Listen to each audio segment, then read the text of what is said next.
Hello, everybody.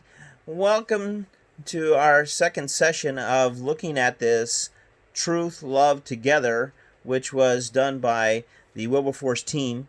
And last Sunday, you had a chance to hear from Oz Guinness, and I know he did a fantastic job. Now, this Sunday, you're going to be hearing from Sean McDowell. And so I'm sorry I'm not able to be there with you, but I wanted to be able to come to you via video and prepare you. And last week, I was on vacation seeing the family, and now this week I'm going to be stomping around in the forest. And so I've got my cap on and I've got my camping shirt on, and so I'm ready to go. But as you are listening in, whether online, and we just love to say greetings to those who are online who join us. You really are part of our family, whether you are in Arkansas or New Jersey or California or around the world, and we are just excited that you're able to be a part of it. But also for those of you who are worshiping in this in the building, we love all of you guys and appreciate you. Well, the essential thing that what Sean McDowell is going to be talking about is the question of truth. Now, we are people of truth. Jesus said, I am the way, the truth, and the life. No man comes to the Father but by me. So we see that truth is important. Matter of fact, Jesus said, you will know the truth, and the truth will set you free.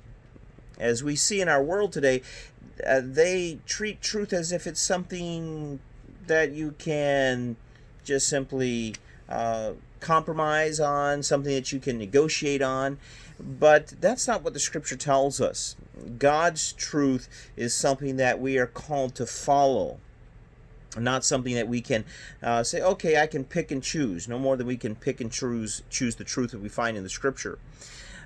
And one of the things that the Wilberforce team often says is that ideas have consequences and bad ideas have victims. Well, those ideas that are founded on truth are ones that we need to follow. As Hosea 4:6 reminds us that people are destroyed for a lack of knowledge, and that aspect of truth, they need truth. So I want you to listen carefully. If you didn't get the handouts, if you haven't printed those out, I want to encourage you to do that. And perhaps that's already been made available. I've posted them on Pastor's Corner. You can print them out there to make that available to you. And so that way you have those notes that will be helpful to be able to follow along as he covers several different topics. I mean, at the end of the day, it's looking at the fact that truth has consequences and that it is a compass for our life, and that's what we need in order to follow along. So as we think about truth, remember that there is subjective truth, which is personal and something that is our internal personal preference, and there's objective truth. And that's truth that it doesn't matter who you are, it applies to everyone.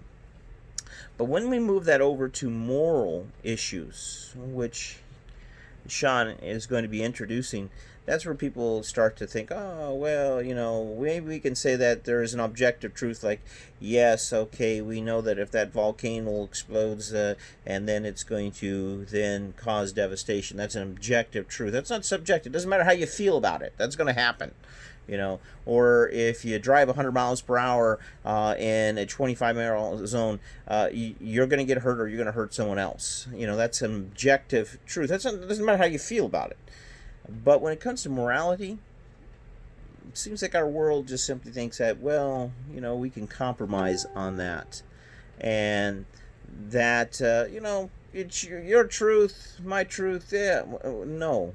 God has given us truth, which is laid out in the scriptures, and just as we can say with Christ, who came and died, that's an objective truth, rose from the dead, an objective truth.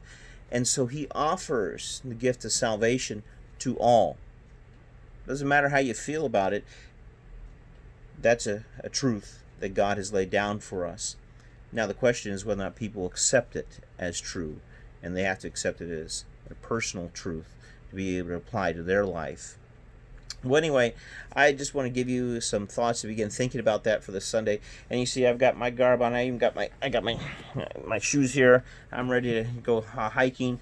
And I'm going to be wearing some different hats. And maybe you can tell me which one looks best here. I thought before I let you go, I'd just kind of see.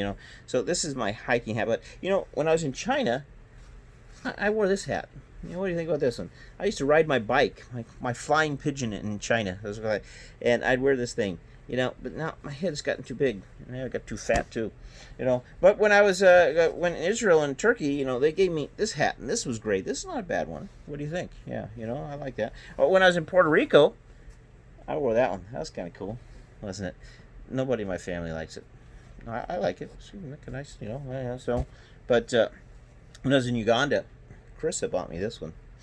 This is one really cool, especially when I was floating along on the river, Nile River, and we went out on the lake there, and this part flowed into the Nile River. I wore this one, but nobody in my family likes that one, So, and I picked this one up.